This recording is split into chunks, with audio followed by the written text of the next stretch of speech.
mais il y en a une qui est assez générale, c'est le lien de ces légendes. Il y a un lien particulier avec la Carotte, avec l'endroit où justement on se trouve. Et puis la deuxième, moi ce que j'ai adoré, après fait exprès ou pas, lapsus ou calcul, je ne sais pas, mais en tout cas dans les deux cas je suis admiratif. Dès le début du livre, on entend parler, on voit de la figure de Sampiero, on va retrouver à la fin de façon beaucoup plus détaillée.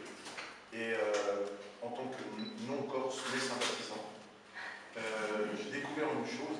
Je ne vis ici que depuis bientôt 2 ans, et je découvre petit à petit, de façon assez émerveillée, toutes ces choses qui font partie de l'ADN, j'allais dire, de la population.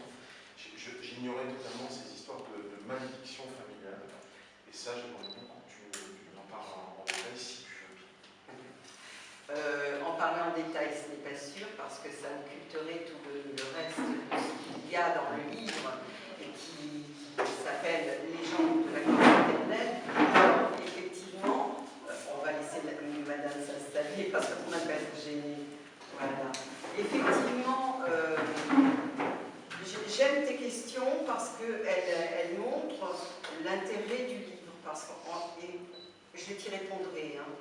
Mais on peut croire que les légendes, pas les contes, que les légendes n'intéressent que les enfants. Ce sont des histoires pour dormir. Pas du tout. Là, il s'agit d'histoires qui font partie de ce que nous sommes. Je dis nous, car j'ai la chance d'être corse par maman. Et donc, je me suis reconnue, lorsque j'ai fait toutes les recherches, je me suis reconnue dans tout ce qu'il y a de profond dans ces légendes. Donc, ce sont des légendes, c'est quasiment maintenant on dirait de la psychologie, c'est-à-dire ce qui est fondateur de ce que nous sommes corses. Alors, tu parles de l'Altarocca. L'Altarocca, moi je me régale en Altaroc. Je dis à la Pinsout, Altarocca. Non, bon, excusez-moi. Je vis aussi à Paris et j'ai des déformations Altaroc. Et parce que justement l'Altaroc est symptomatique de tous ces lieux qui à la fois sont sublimes de beauté, à la fois nous laisse sans mots et du coup engendre une crainte, et qu'il faut savoir maîtriser.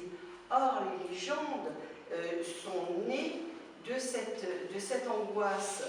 Et de même, alors là, on peut le rapprocher de ce qu'on fait pour les enfants, qui se racontent des histoires pour maîtriser leur angoisse.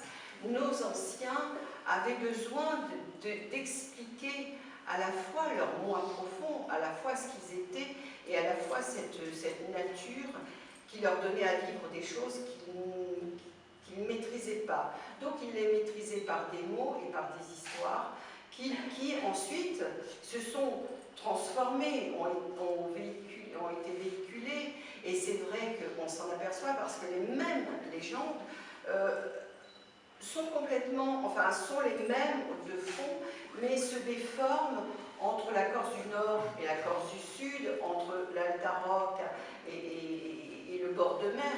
Le bord de mer, malheureusement, oublie son âme et se mélange un peu beaucoup avec le monde.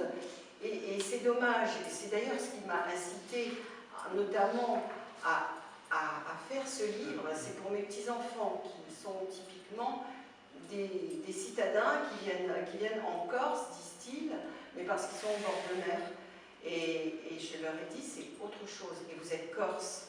Vous êtes corse. Et vous allez, mes petites filles, savoir qui vous êtes. Je vais vous raconter l'histoire de vos ancêtres à travers toutes ces peurs, à travers toutes ces angoisses. Alors, je te répondrai sur Sampiero après, parce que finalement, tu m'as posé des questions qui couvrent tout. Je vais vous citer un auteur corse qui s'appelle Marie Susini, et que je vous invite à lire, parce qu'elle a écrit notamment La Corse, la renfermée, et c'est d'une beauté semblable à ce qu'est la Corse.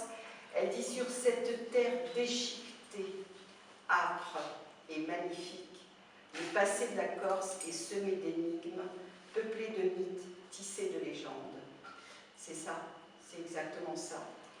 Donc notre société s'est construite sur ces légendes et c'est ce qui fait ce que même les autonomistes appellent l'identité corse. Nous avons une identité, nous sommes corses, et ça, et c'est une richesse. Je vais me rapprocher encore de l'enfant. On l'oublie de plus en plus avec la télévision, avec les occupations permanentes. Je ne suis pas contre les tablettes, je ne suis pas contre les jeux vidéo, je ne suis pas contre cela. Mais l'enfant a besoin, pour former sa personnalité, de développer son imaginaire. Eh bien, on va dire que les légendes sont justement notre socle, nos fondations, c'est ce qui développe notre imaginaire corse et notre personnalité. Moi, je me suis aperçue que j'étais pleine de contradictions qui vont justement avec cette beauté et puis cette angoisse. Vous savez, tout à l'heure, je me suis arrêtée dans la forêt. C'était sombre, avec des clairs-obscurs, avec des formes qui semblaient bouger. Et de là à imaginer quelque chose tel l'enfant, ben, l'adulte aussi avait besoin de maîtriser. Donc, l'Alta Rocca, c'est toi ou moi? L'Alta Rocca est pleine de ces esprits, là nous sommes face au cimetière. Justement, les Corses, nous avons appris à maîtriser ces angoisses et nous n'avons pas peur, parce que ça, c'est quand même le fondement de l'angoisse.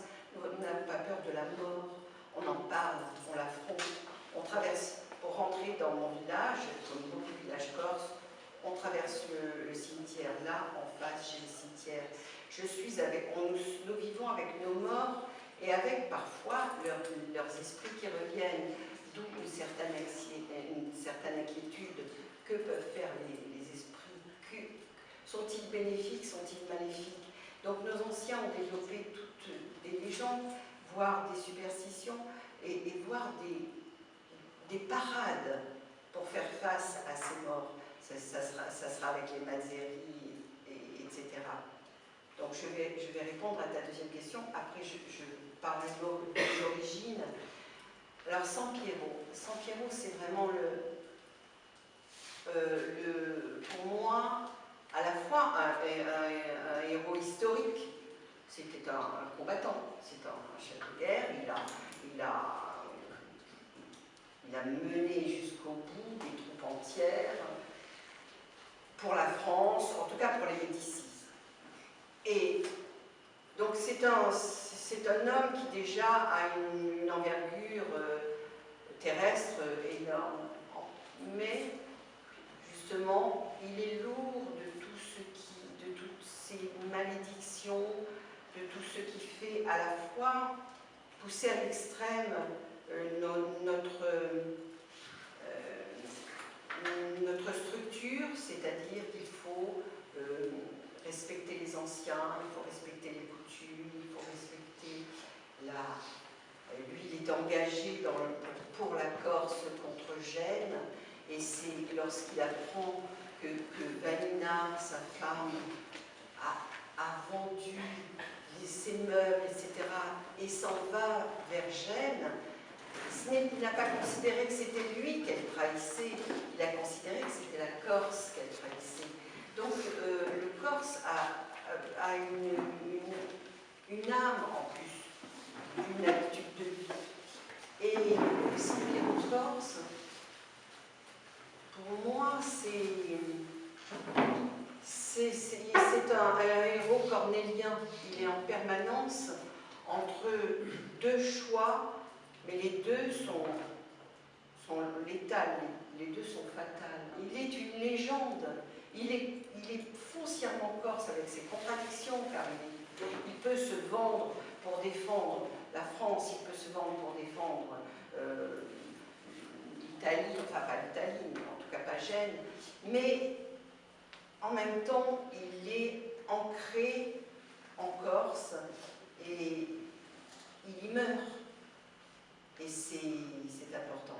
Et je ne considère pas Sampiero comme un assassin, puisqu'il a dû, en lui demandant pardon, tuer sa femme.